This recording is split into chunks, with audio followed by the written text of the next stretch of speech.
Olá, bom dia. Tava eu mexendo nos meus livros e tentando achar o que eu ia ler agora. Tinha um que eu tava em mente, mas aí mexendo, revirando lá todos, tem uns que eu não terminei de ler, que eu comecei a ler. Mas aí me veio esse que eu não lembro se eu comprei ou se eu ganhei. Mas aí vem bem parecido com o outro que eu terminei, né? Ele é do autor Eckhart Tolle, autor de O Poder do Agora, Um Novo Mundo, O Despertar de uma Nova Consciência. E assim, para mim veio bem parecer assim junto, né? Bem relevante junto com o outro, que é o Desacelerando, que eu terminei de ler e que veio a coincidir ali, bater junto, né?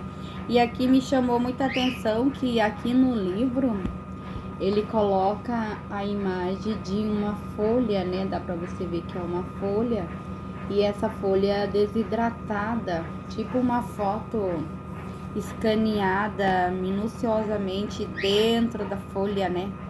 Ele pegou bem ali ali o caminho de cada galinho, como que se forma, tipo uma autoanálise nossa, né? Olhando para dentro, aqui ele olhou para dentro da folha, tipo a biologia, né? Quem entende de biologia, ciência, e tirou tudo ali, os vasozinhos, cada coisa ali, tipo um labirinto, né? Que ela se forma, que é uma linha encontra com uma outra. E tem vários caminhos e todo o percorrer de cada talha, cada galinho, eu não sei, caule, sim, eu não sei como é que se chama muito esse nome, mas me chamou muito a atenção. E ele tem mais de 9 milhões de livros vendidos no mundo. Então aqui é um best-seller, né? Então aqui, vamos ver o que ele fala aqui na capa. Eu gosto de ler a capa. Eckhart Tolle nos transmite uma mensagem profunda e de grande esperança. Um número cada vez maior de pessoas está abandonando padrões mentais destrutivos baseados no ego e vivenciando o despertar de uma nova dimensão da consciência. Enquanto nos fala sobre condicionamentos mentais que nos aprisionam numa existência de dor e insatisfação, Tolle lança uma luz esclarecedora pelo qual todos nós podemos nos guiar para alcançar a paz de espírito, a convivência harmoniosa e a felicidade. O ego, diz ele, constitui-se basicamente de pensamentos, emoções, identificações com bens, opiniões, aparência física, ressentimentos e conceitos de superioridade e inferioridade. Sua força motivadora é uma incessante necessidade de aparecer, de dominar, de obter atenção e de experimentar uma sensação de isolamento por meio da oposição aos outros. O despertar só é possível através do conhecimento consciente desses aspectos nocivos do ego, enquanto a consciência não se manifesta, permanecendo, acho que aqui ele continua do outro lado, permanecendo dominados por eles, causando e perturbando situações de dor. Tolle nos lembra que a consciência é o poder oculto que existe no momento presente e o propósito supremo da nossa existência e dissemina esse poder no mundo. Não podemos lutar contra o ego e vencer, assim como não conseguimos combater a escuridão. A luz da consciência é tudo o que precisamos e nós somos essa luz. Tolle é um autor de O Poder do Agora, O Poder do Silêncio, e pratica o poder do agora. Ele Nasceu na Alemanha, onde viveu até os 13 anos. Formado pela Universidade de Londres, tornou-se pesquisador e supervisor de pesquisas da Universidade de Cambridge. Aos 29 anos, passou por uma mudança espiritual que transformou sua vida. Mestre espiritual de renome internacional, realiza palestras sobre seus ensinamentos em todo o mundo. Vive em Vancouver, no Canadá. Espero que tenha pronunciado certo, né? Mas foi do jeito que eu consegui ler. Vamos ver aqui o que ele fala. É sobre o despertar da consciência, né? O sumário aqui tem várias. Ele vai falar sobre várias coisas. Eu vou começar a ler aqui o desabrochar da consciência humana, que é o capítulo 1. Evocação. Terra. 114 milhões de anos atrás, de manhã, logo após o nascer do Sol, a primeira flor que aparece no planeta abre-se, recebe os raios solares. Antes desse formidável acontecimento, que representa uma transformação evolucionária na vida das plantas, o globo já estivera coberto de vegetação por milhões de anos. A primeira flor... deixa eu ir pegando a caneta. Tá. A primeira flor normalmente não durou muito tempo. As flores devem ter permanecido como um fenômeno raro e isolado, porque talvez as condições ainda não fossem favoráveis à plena ocorrência do florescimento. Um dia, porém, um limite crítico foi alcançado e, de repente, deve ter se dado uma explosão de cores e perfume por toda a Terra. Isso é o que uma consciência observadora teria visto e se estivesse presente. Tá aí aqui a mudança, né?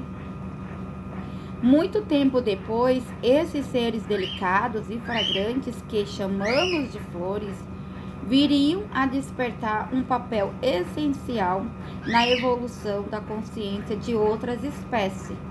Cada vez mais os seres humanos seriam atraídos e se sentiriam fascinados por eles. É provável que as flores tenham sido a primeira coisa que a consciência da espécie humana começou a valorizar enquanto se desenvolvia, mesmo que elas não tivessem um propósito utilitário imediato, isto é, que não estivesse vinculada de alguma maneira à sobrevivência. No decorrer dos tempos, as flores foram a fonte de inspiração de incontáveis artistas, poetas e místicos. Não, que nem eu falei, né? Seja uma flor. Preste bem atenção, eu adoro flores, adoro plantas. E é tão bom a gente ver, tu cuidar dela e ver ali ela crescendo, evoluindo, né? Olha aqui, Jesus pede-nos que, ao contemplarmos e que aprendemos com elas sobre como viver, disse que em determinada ocasião Buda teria preferido um sermão silencioso enquanto segurava uma flor e a apreciava. Após alguns tempos, um monge chamado Mahaki Yapan começou a sorrir diante dos presentes. Ele teria sido o único a entender o sermão. De acordo com a lenda, aquele sorriso, isto é, a compreensão, foi transmitido às gerações seguintes por 28 mestres sucessivamente, e muito tempo depois tornou-se a origem do Zen. Contemplar a beleza de uma flor, olha só, contemplar a beleza de uma flor poderia despertar os seres humanos, ainda que por um breve momento, para a beleza que constitui uma parte essencial do seu propósito, do seu próprio ser mais profundo, sua verdadeira natureza. O início do reconhecimento da beleza foi um dos acontecimentos mais significativos na evolução da consciência da nossa espécie. Os sentimentos de alegria e amor estão ligados de modo intrínseco a isso. Sem que percebemos inteiramente, as flores tornam-se uma expressão em termos de forma daquilo que é mais elevado, mais sagrado e em uma última análise informe dentro de nós, mais efêmera, mais etéreas e mais delicada do que as plantas das quais se originaram. Do que as plantas das quais se originam. Elas são como mensageiras de outra esfera, uma espécie de ponte entre o mundo das formas materiais e uniforme. Elas não só exalam o perfume suave e agradável aos seres humanos, como emanam a fragrância da esfera espiritual. Se usássemos a palavra iluminação no sentido mais amplo do que o convencionalmente aceito, poderíamos considerá-la a iluminação das plantas. Toda forma de vida em qualquer reino estudado pelas ciências naturais, minerais, vegetais, animais e humanos podem passar pelo processo de iluminação, porém é raro isso acontecer, uma vez que significa mais do que um avanço. Pressupõe uma descontinuidade no seu desenvolvimento, um saltar a um patamar inteiramente diferente do ser. E mais importante, uma diminuição da materialidade. O que poderia ser mais pesado e mais impenetrável do que uma rocha? A mais tensa de todas as formas. Ainda assim, algumas rochas passam por uma mudança na sua estrutura molecular, convertendo-se em cristais, tornando-se transparente à luz. Há carbonos que, sob pressão e aquecimento extraordinários, viram diamantes.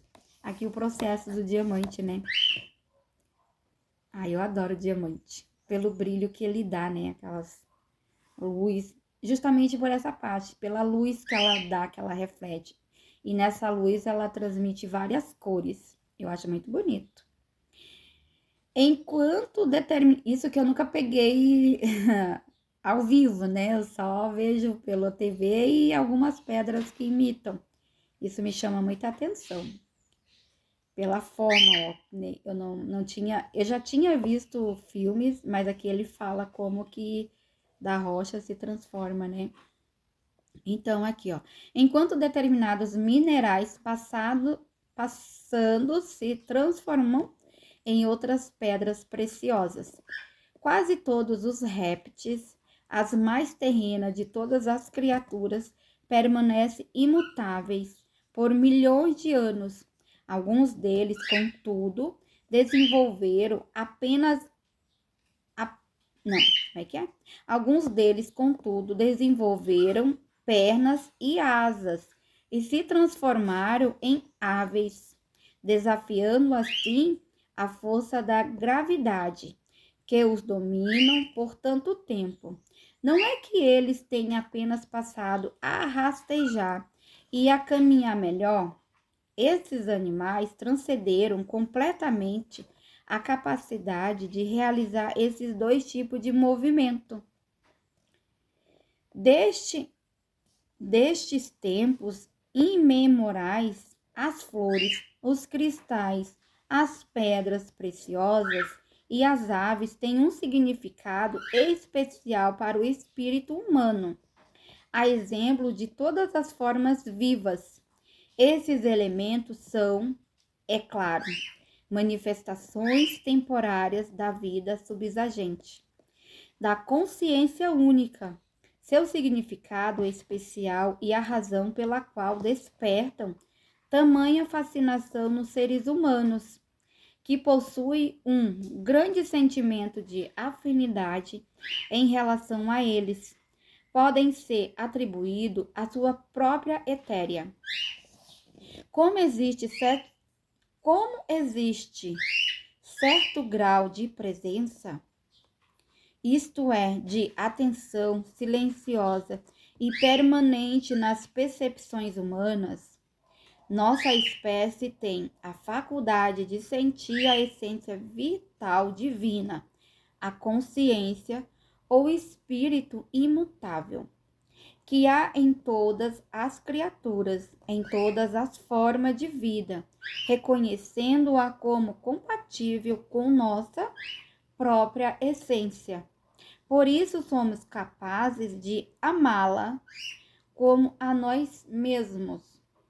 Até que isso aconteça, contudo, a maioria das pessoas vê apenas as formas exteriores, não atentando para a essência interior, que é para dentro. Da mesma maneira como não percebe sua própria essência e se identifica somente com a sua forma física e psicológica. Viu? É um comprimento do despertar para esse aqui da consciência, né? Conhecemos a nós mesmos, entrar para dentro e entender. Vamos ver. No caso de uma flor, de uma árvore, não, peraí. No caso de uma flor, de uma ave, de um cristal ou de uma pedra preciosa, porém, até mesmo uma pessoa com pouca ou nenhuma presença pode perceber que essas formas contêm algo mais que a mera existência física. Nem, no entanto, sabe que essa é a razão pela qual possui sentimentos de atração e afinidade em relação a elas. Por causa da sua natureza etérea, a forma obscurece o espírito que habita, até que ele atinja um grau inferior em comparação ao que ocorre com outras criaturas. A exceção a isso são todas as formas de vida recém-nascidas, bebês humanos e filhotes de cães, gatos, cordeiros e etc.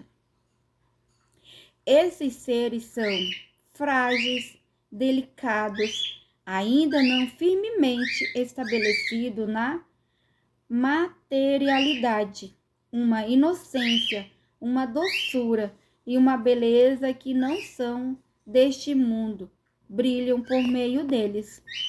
É verdade, né? Olha, é tão fofinho quando os filhotinhos de cachorro nascem, né? Eu aqui, como eu tenho cachorro, eu já vi filhotinho de cachorro nascer. E meu filho até uma vez ajudou no parto. E a coisa mais... Teve um que a gente teve um pinchezinho. E ele pegou na mãozinha dele, bem miudinho, coisa mais delicadinha, né? Então ele cuidou. Foi o primeiro parto que ele fez de animais, né? Ele ajudou, que ela não estava conseguindo, ele ajudou. E como eu tenho meus passarinhos também, a gente viu também a mãezinha cuidar dele, como cuidar do ovo até ele nascer, né? Então é muito bonito, isso até me emociona falando agora que é tão bonito, né? Então às vezes a gente não se dá conta da beleza que a gente tem, né, à nossa volta, né?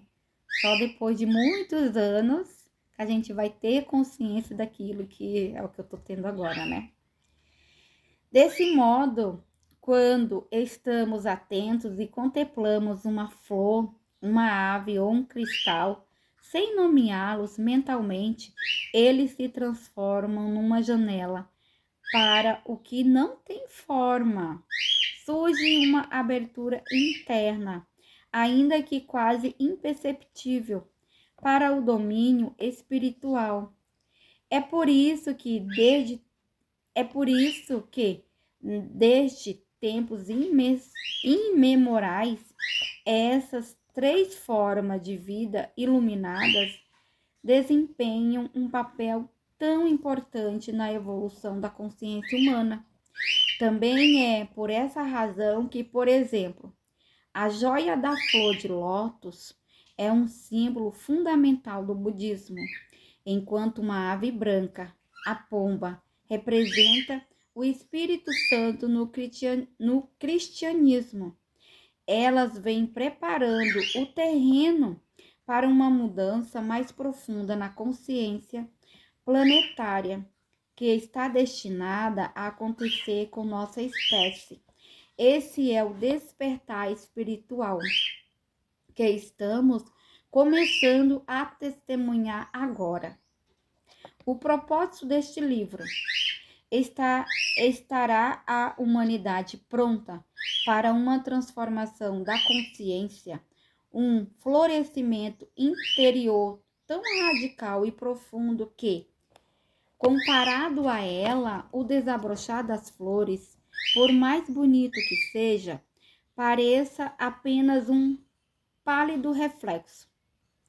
Seremos capazes de perder a densidade das nossas estruturas mentais condicionadas e nos tornar como cristais ou pedras preciosas, isto é, transparentes à luz da consciência e da materialidade, é permanecer acima da identificação com a forma que mantém o ego imóvel e nos condena à prisão dentro da nossa própria personalidade. Vamos ver, né?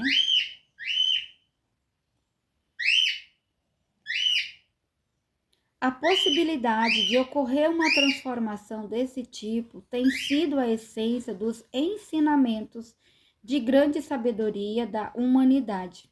Os mensageiros Buda, Jesus e outros, nem todos conhecidos, foram as primeiras flores do gênero humano. São os chamados precursores, seres raros e preciosos. Seres raros e preciosos. Como um florescimento mais disseminado ainda não era possível na época em que eles viveram. Suas mensagens tornam-se amplamente incompreendidas e muito distorcidas. Assim, não transformaram o comportamento humano, exceto no que diz respeito a um pequeno número de pessoas. Estaria a humanidade mais preparada agora do que na época dos primeiros mestres? Por que se poderia esperar isso? O que pode fazer, se é que pode, para produzir ou apresentar essa mudança interna? O que caracteriza o antigo estado egóico da consciência e quais sinais nos permite resolver a nova consciência que está surgindo? Essas e outras perguntas essenciais serão discutidas neste livro. Mais importante ainda, este livro é, em si, um instrumento de transformação que resultou dessa consciência emergente. As ideias e os conceitos que apresenta, ainda que relevantes, são secundários. Eles nada mais são do que pontos de referências em direção ao despertar. À medida que você for avançando na leitura, uma mudança se estabelecerá no seu ser.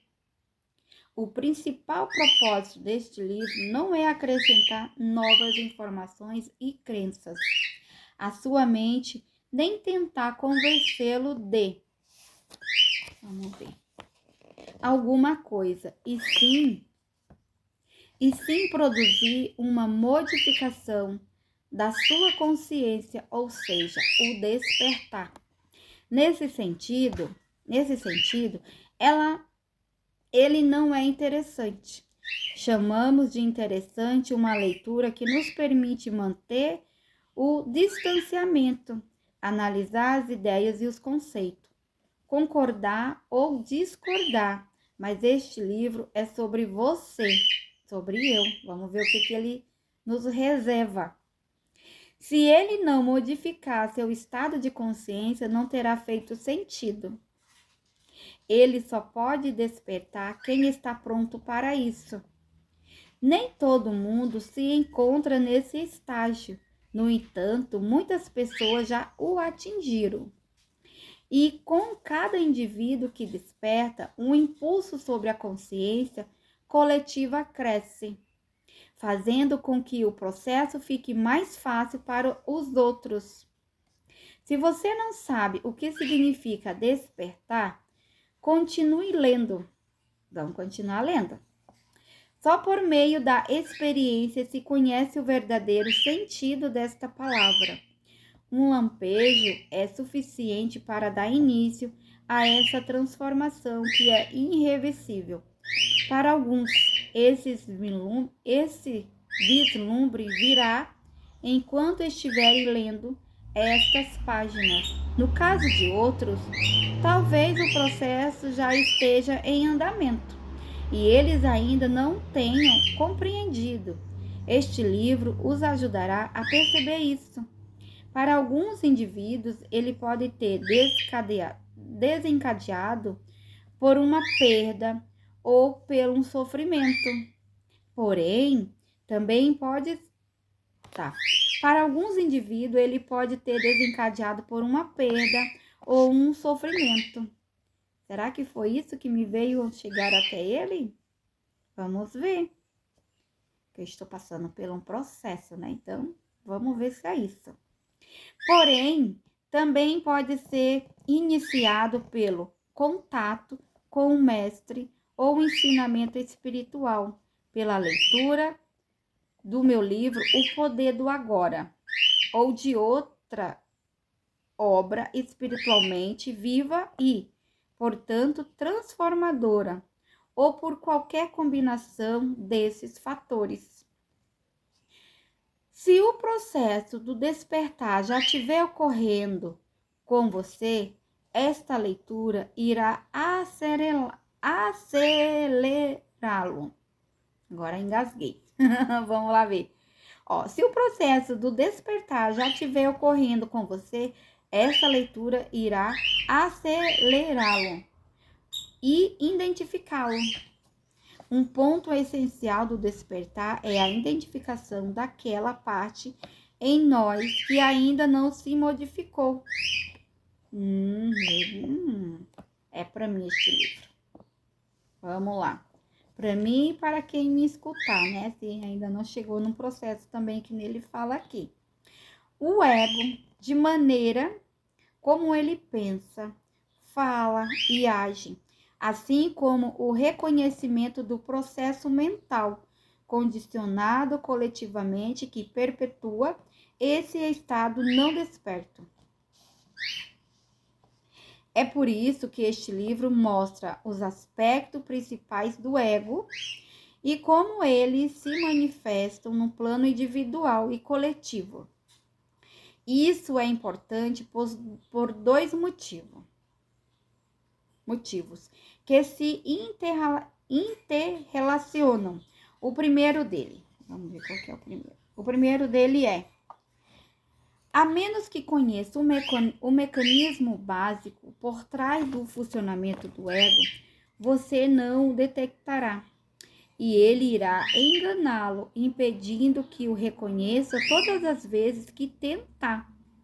Isso mostra que ele o domina, é um impostor fingindo ser você. Olha, não tinha pensado por este lado ainda. Ui! Então, aqui, ele mostra fingindo ser você. Tá? Isso mostra que ele o domina e é um impostor fingindo ser você. gente vê muito falar sobre o ego, né? Eu já ouvi muito, mas eu confesso que até agora eu não entendi muito bem. Vamos ver se agora eu consigo entender mais ele. O segundo motivo é que o ato do reconhecimento é em si uma das maneiras pelas quais acontece o despertar. Quando você descobre a inconsciência em si próprio, aquilo que torna o reconhecimento possível é o surgimento da consciência, é o despertar. Você não pode lutar contra o ego e vencer. Você não pode lutar contra o ego e vencer.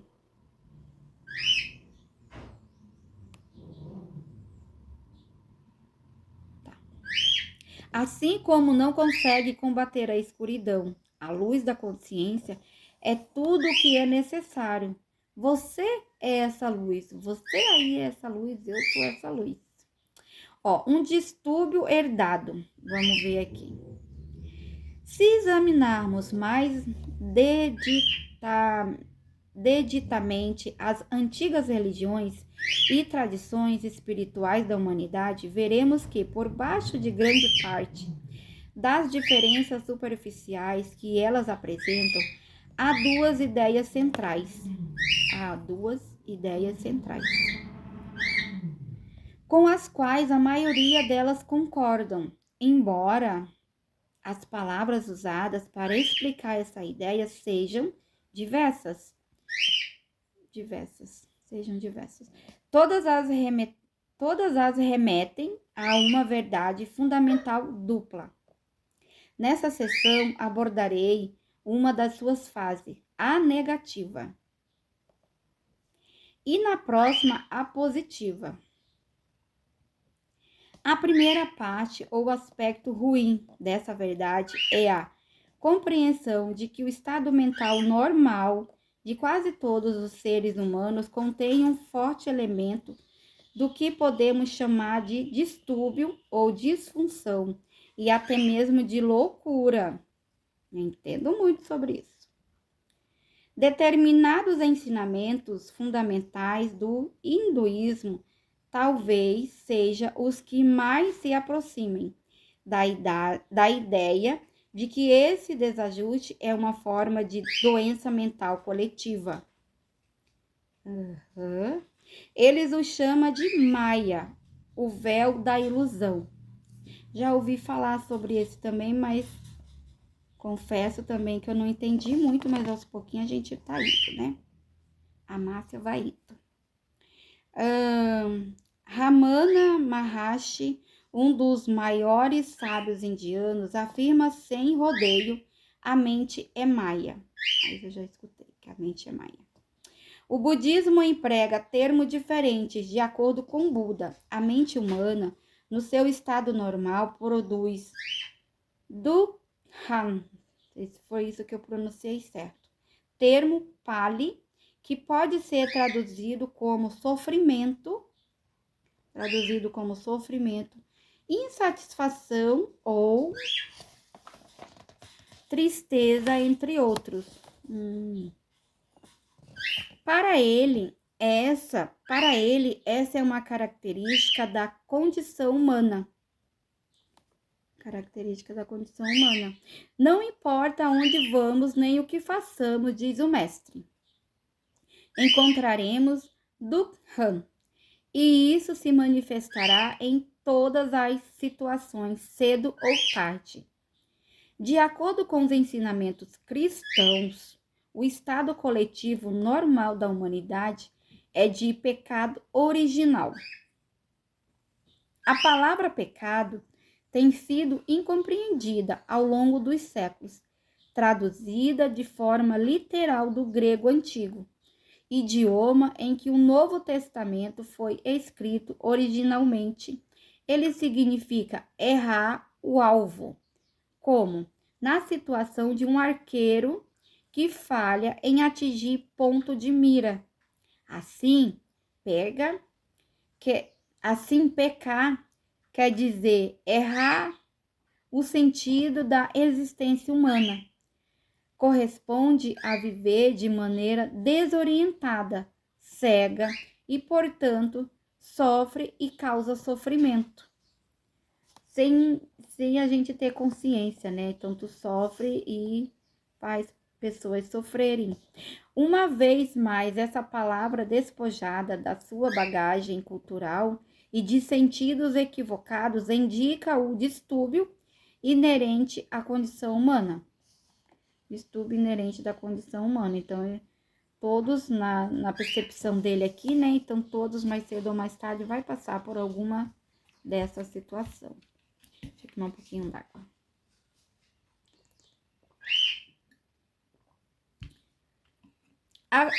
As conquistas da civilização são admiráveis e inegáveis.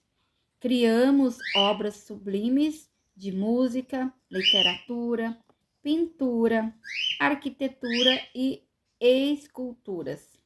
Mais recentemente, a ciência e a tecnologia estabeleceram mudanças radicais na maneira como vivemos e nos capacitaram a produzir inventos que teriam sido considerados miraculosos até mesmo 200 anos atrás. Não há dúvida, a mente humana possui um altíssimo grau de inteligência. Ainda assim, essa inteligência é tingida pela loucura. A ciência e a tecnologia aumentaram o impacto destrutivo que o distúrbio da mente humana tem sobre o planeta, sobre as outras formas de vida e que sobre as próprias pessoas. Por isso, é na história do século XX que essa disfunção ou insanidade coletiva pode ser reconhecida com mais nitidez. Um fator adicional é que essa perturbação está de fato se identificando e se acelerando. E isso a gente percebe, né? Com tantas mudanças, principalmente para as pessoas com mais idade aqui. Sou eu que nascemos quase sem nada de tecnologia, com muito pouco. E agora toda essa tecnologia que os mais novos sabem muito mais, tem muito a aprender, né? Nós temos que aprender mais ainda. Eu tô aqui, né, também, não sei muito. Mas tudo isso ajuda, né, nesse adoecer.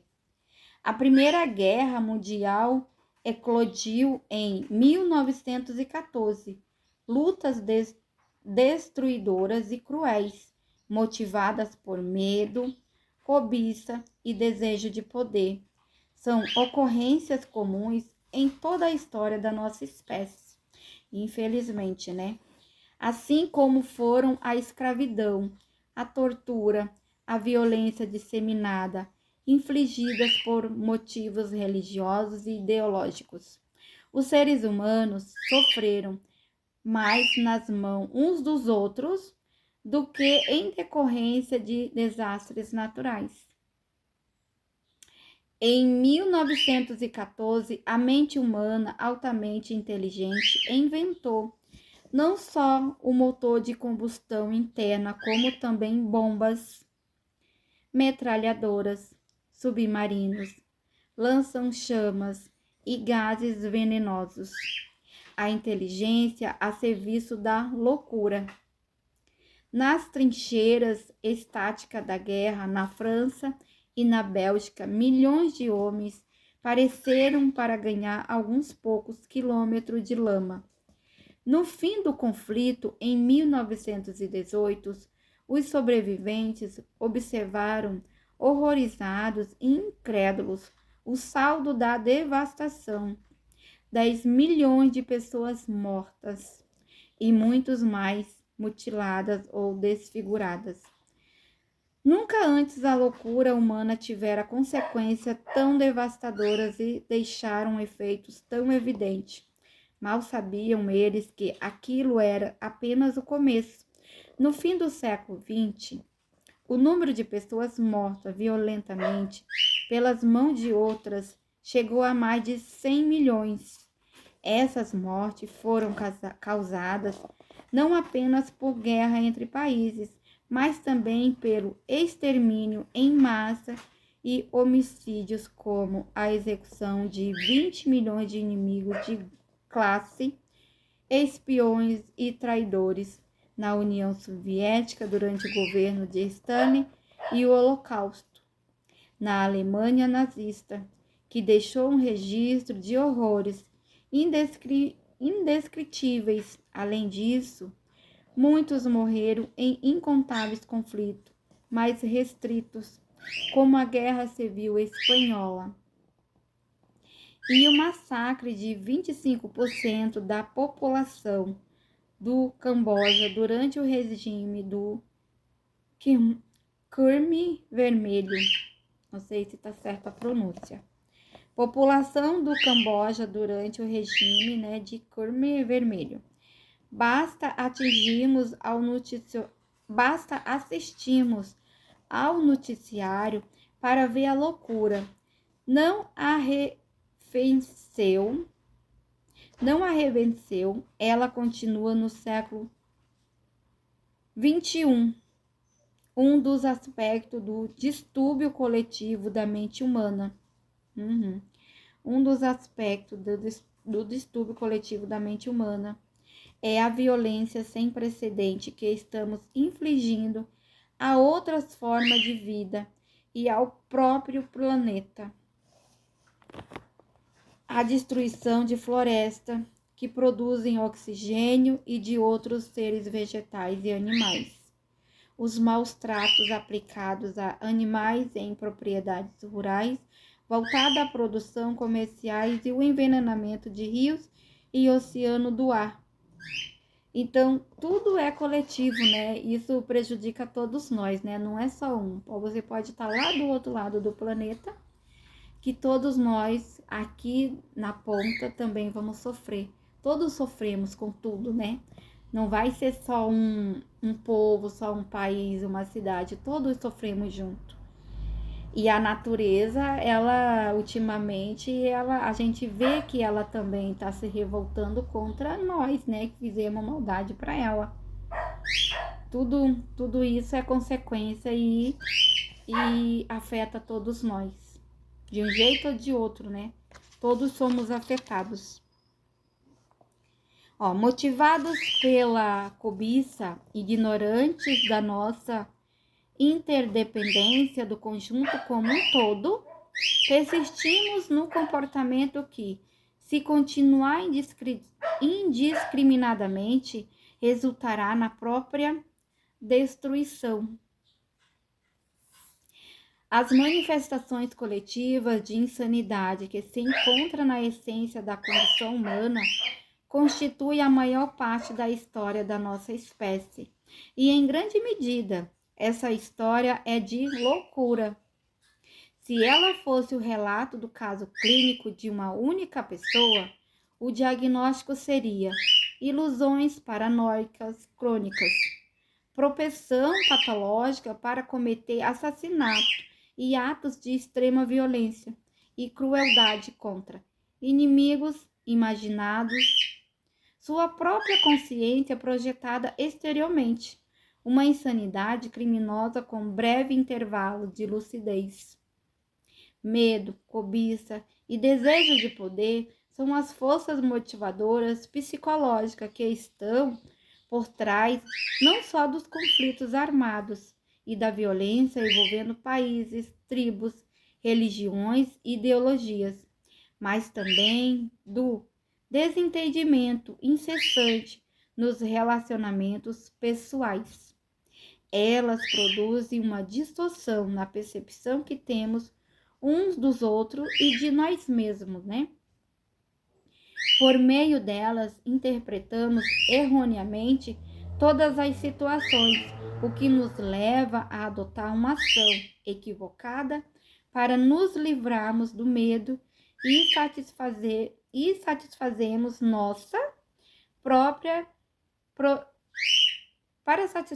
nossa necessidade interior de alcançar mais, um poço sem fundo que nunca pode ser preenchido. É importante que você compreenda, porém, que o medo, a cobiça e o desejo de poder não são o distúrbio de que estou falando, embora sejam criados por essa disfunção, embora seja criada por essa disfunção, que é uma ilusão coletiva profundamente arraigada da mente de todo ser humano. Numerosos ensinamentos espirituais nos dizem para abandonar o medo e o desejo. Mas, em geral, esse método espiritual não atinge seu objetivo. Não chega à verdade, causa do distúrbio. Medo, cobiça e desejo de poder não são os fatores causais supremos. Tentar ser uma pessoa boa ou melhor parece algo recomendável e evoluído a fazer. Ainda assim, não é um empreendimento que alguém consiga realizar com total sucesso, a não ser que ocorra uma mudança em consciência. Isso acontece como parte da mesma disfunção, uma forma mais sutil, a rarefeita de destaque pessoal, do desejo por mais do fortalecimento da identidade conceitual do indivíduo, da sua imagem. Ninguém se torna bom tentando ser bom, e sim encontrando a bondade que já existe dentro de si mesmo e permitindo que ela se sobressaia. No entanto, essa qualidade só se distingue quando algo fundamental muda no estado de consciência da pessoa.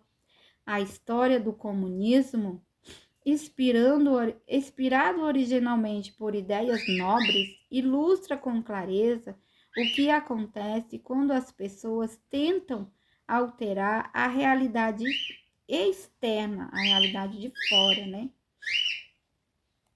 No caso, cria um novo mundo sem realizar nenhuma modificação breve, essencial, na sua realidade interior, no seu estado de consciência. Elas fazem planos sem levar em conta o modelo de distúrbio que todo ser humano traz dentro de si, que é o ego, né? Então, todos, né? Tá, deixa eu ver. A nova consciência emergente. A maioria das religiões e tradições espirituais compartilha a ideia de que nosso estado mental Vamos lá, errei aqui. A maioria das religiões e tradições espirituais compartilha a ideia de que nosso estado mental normal é prejudicado por uma imperfeição fundamental, o distúrbio a que me referi. No entanto, além dessa percepção da natureza da condição humana, que podemos chamar de má notícia, há uma grande percepção ou uma boa notícia, que é a possibilidade de uma transformação radical da nossa consciência. Nas mensagens hinduístas e em alguns casos também no budismo, essa mudança é chamada de iluminação. Nos ensinamentos de Jesus, de salvação. No budismo, de fim do sofrimento. Cada um tem um jeito de falar, né? Mas que todos seria a mesma coisa, que seria o despertar, que ele fala aqui, ó. Outros termos usados para caracterizada são libertação e despertar. A maior conquista da humanidade não são as obras de arte, nem os eventos da ciência e da tecnologia, mas a identificação mas a identificação do seu próprio distúrbio, né? Olhar para dentro de si, ver o que você precisa mudar e tentar fazer isso. Do seu próprio distúrbio, da sua própria loucura. No passado distante, alguns indivíduos chegaram a fazer esse reconhecimento. É provável, é provável que um homem chamado Siddhartha Gautama, que viveu há 2.600 anos na Índia, tenha sido o primeiro a ver essa questão com absoluta clareza. Aquele que despertou... Não, peraí, volta lá que eu pulei uma linha. Depois do título de Buda, lhe foi concedido. Buda significa aquele que despertou. Praticamente na mesma época, outro dos mestres desperto da humanidade surgiu na China. Seu nome era Lao Tse. Ele deixou um registro dos seus ensinamentos na forma de um dos livros espirituais mais profundos já escrito, o Tao Te Ching. Reconhecer a própria loucura marca, obviamente, o surgimento da sanidade, o início da cura e da transcendência.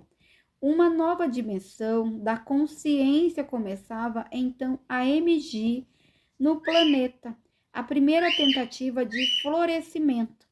Aquelas pessoas raras se dirigiam a seus contemporâneos, falando sobre pecado, sofrimento e ilusão. Diziam, observe seu modo de viver. Veja o que você está fazendo, o sofrimento que está causando. Depois indicava a possibilidade de despertar do pesadelo coletivo da existência humana normal. E mostrava o caminho. O mundo ainda não está preparado para esses mestres. No entanto, eles foram uma parte crucial e indispensável do despertar humano. Inevitavelmente, na maioria das vezes, não chegaram a ser bem-sucedidos por seus contemporâneos. Agora enrolei a boca. Tá. Nem pelas gerações seguintes. Seus ensinamentos, embora simples e eficazes, acabaram sendo distorcidos e mal interpretados. Em alguns casos, até mesmo de maneira como fora registrado, por escrito por seus discípulos. Ao longo dos séculos, acrescentaram-se muitas coisas que não tinham nada a ver com as mensagens originais e que eram reflexo de uma incompreensão básica. Alguns desses sábios foram ridicularizados, insultados ou mortos, enquanto outros passaram a ser venerados como deuses. Os ensinamentos que indicavam o caminho que se encontra além do distúrbio da mente humana, a porta de saída da loucura coletiva, foram desvirtuados e tornaram-se eles mesmos parte da insanidade.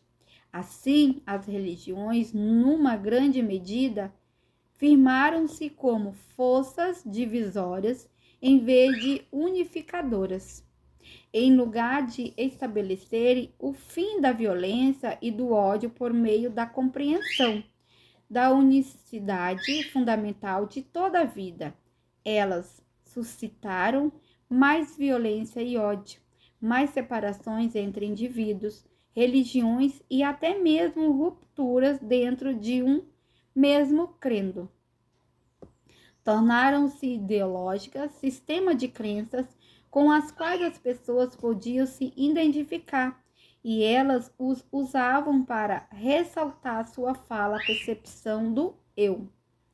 Por meio dessas crenças, Elas se classificavam como certas e chamavam os outros de errados.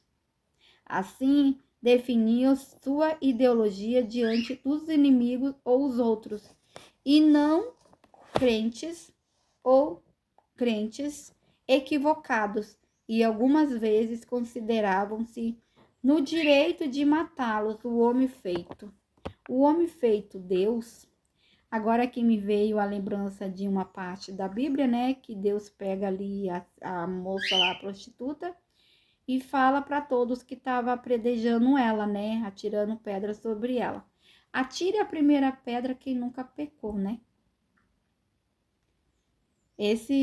Desde criança eu, né, falo para mim e tento não fazer isso com ninguém. Por mais que às vezes a gente, que eu já falei, sou ser humano e que às vezes a gente erra, mas que a gente tem que voltar atrás quando a gente está errada. Então aqui, o eterno, o infinito, o inominável foi reduzido a um ídolo mental, no qual as pessoas tinham de acreditar e que devia ser venerados como o meu Deus, o nosso Deus, né? E mesmo assim, apesar de todos os desvaneios, e mesmo assim, apesar de todos os devários perpetrados em nome das religiões, a verdade que elas indicam não deixa de brilhar em sua essência, ainda que francamente através de muitas chamadas de distorção e interpretação errônea. É improvável, porém, que alguém seja capaz de percebê-las, a não ser que já tenha sido pelo menos lampejos da verdade dentro de si. Ao longo da história, sempre houve indivíduos raros que vivenciaram uma mudança de consciência e assim detectaram em si mesmos aquilo que é apontador por todas as religiões. Para descrever essa verdade não conceitual, eles usaram a estrutura conceitual das suas próprias crenças religiosas. Por meio de alguns desses homens e mulheres, escolas ou movimentos se desenvolveram dentro de todas as religiões importante e representaram não só uma redescoberta, mas determinados casos. Eu vou parar aqui porque, olha só, já é quase 1 hora lendo, né? Senão vai ser muito grande, não vou... Nem sei se alguém vai escutar isso, mas espero que ajude muito. Tem muito? Recém ficando na página 23. É um livro bem bom que até agora eu percebi. Digamos que é continuação do Desacelerar, né? Pra gente ver esse outro aqui, um despertar da nova consciência. Tá, pessoal? Espero que todos tenham gostado, que é uma leitura boa. Tô começando agora, mas se veio até a minha mão e para me ler, então é muito importante. Espero que todos tenham gostado e um ótimo dia para todos.